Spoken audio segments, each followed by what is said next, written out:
Alors, bonsoir à vous. On est ensemble pour plus de 40 minutes d'infos. Bienvenue dans votre édition.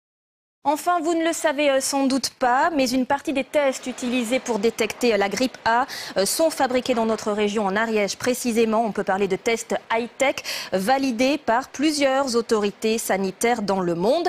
Voilà pour les titres. Place à vos informations.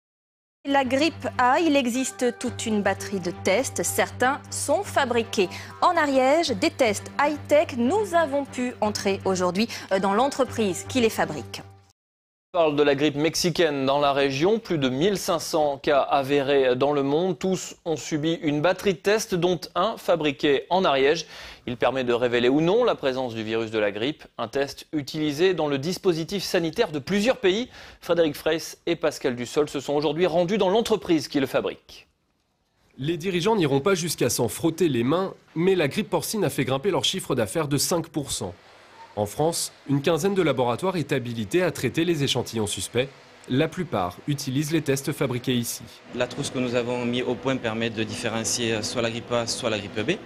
Et selon le canal dans lequel on va lire le signal, on va pouvoir dire si c'est une grippe A ou une grippe B ou un échantillon négatif. Contrairement à d'autres tests disponibles sur le marché, celui-ci réagit à la présence du virus H1N1 et a donc été validé par plusieurs autorités sanitaires dans le monde. Je sais qu'à l'hôpital Bichat, en première intention, le test grippe Argen a été utilisé et donc a fonctionné. Je sais également, parce que nous avons une filiale aux États-Unis, qu'au Texas, on a envoyé 1000 tests et 3 cas sur un hôpital américain a pu également, sur des cas concrets cliniques de patients atteints de H1N1, valider que le test fonctionnait. De la même manière, ce test a été utilisé pour les 2 cas suspects et finalement négatifs, hospitalisés à Toulouse.